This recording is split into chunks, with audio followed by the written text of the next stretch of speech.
Hi everyone, this is Joseph from Forest Tech Reviews, aka your favorite Cajun tech reviewer, back with another video. In today's video, yes, I'm gonna do a quick unboxing and give you my first thoughts on the all new iPhone 16 Pro. But before I get into that video, check this out.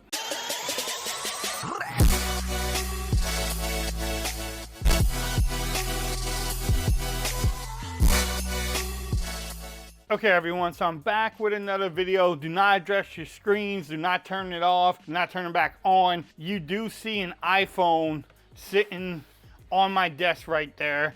And yes, this is the iPhone 16 Pro. I decided to pick it up and I'm actually going to use this phone and keep an iPhone in the lab at all times because I have a reason to FaceTime now. So I'm definitely going to try to use it every single day and just try out the phone, but keep it too, not give it away, not give it to my sons or daughter, and actually use the phone and become familiar with it. I'm sorry to all my Android users out there. I still have Android content to make, so I will be still using my Google Pixel. I wanted to try the iPhone again. You know, coming from Android, it is definitely a little bit different. So I just wanted to give you like a first impressions and do a quick unboxing.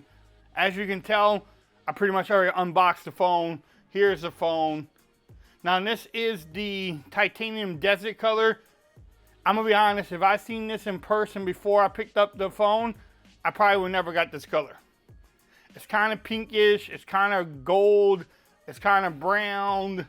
I don't know, not my favorite color. I thought it would be, but not my favorite color. But here's the boxing of it. Let's do a quick unboxing, because I'm gonna say quick unboxing. Nice presentation. You get the cables here, Type-C to Type-C, and then you get some pamphlets in here.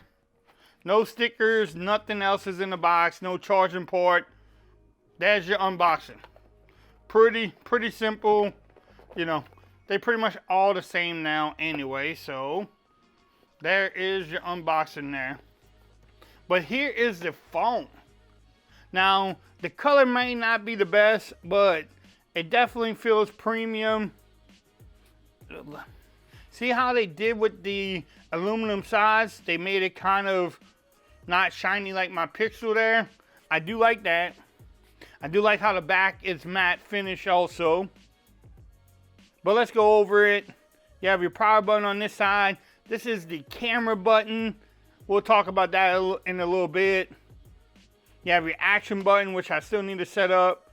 Your volume rockers are there. You have your 3 cameras set up there. And then your front camera with the dynamic island. And here it is. This is how I have it set up.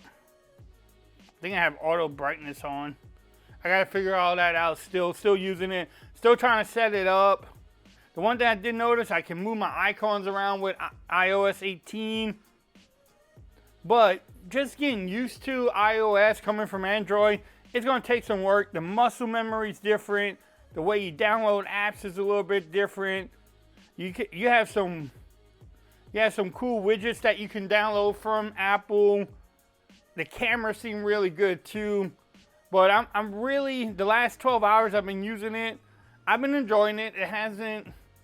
It's not bad. It's just getting used to all the different things that you can do with it and how different it is from the Android device that I have. So that's the only really thing I have about it. But look at the build.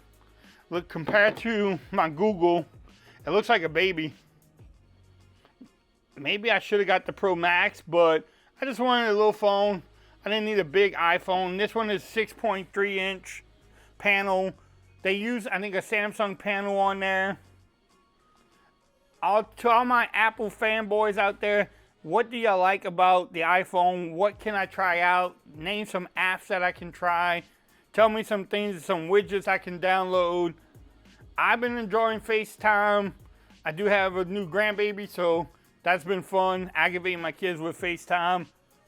But overall, I've been enjoying the phone so far. Just trying to get used to the different things that it can do and then trying to clear my screen out. But the camera, it takes pretty good pictures. I don't know why I got a flash on there. got auto flash, so let's see. See, I'm still trying to work the cameras out too, so let's try that again without the auto flash. Look, I mean, that's a pretty good picture. So I'm gonna dive into this a little bit more. Stay tuned to the channel. I do have more cases coming. I have cases coming out, screen protectors, and I want to really get into it, really go over it, and show y'all what I think about it coming from the Android side. And maybe if someone that you know or someone that's watching this video maybe trying to switch over from like a Google or Samsung, and that way I can give them a little bit of help. But you have the Type-C charging port, a speaker and a microphone down there. No SIM card slot, that's another thing. eSIM sucks. I'm gonna just say it now. But y'all let me know what other videos you want to see from an Android fanboy on this phone. I'm gonna definitely try to make it. Which I think about that camera cutout. It's not much different from the iPhone 15 Pro either. But yeah, I don't know. We'll get into all of that. But y'all let me know what other videos you want to see on this device. I will definitely try to make it. Give me any tips that y'all have for iOS. If you like this video, give it a thumbs up. If you haven't subscribed to the channel yet, make sure you do so for more coverage on the iPhone 16 Pro and also Android devices. Also, make sure you follow me on Twitter at Forrest Reviews. Become part of the BAM Nation. And until next time, peace. I'm out. Y'all have a great day.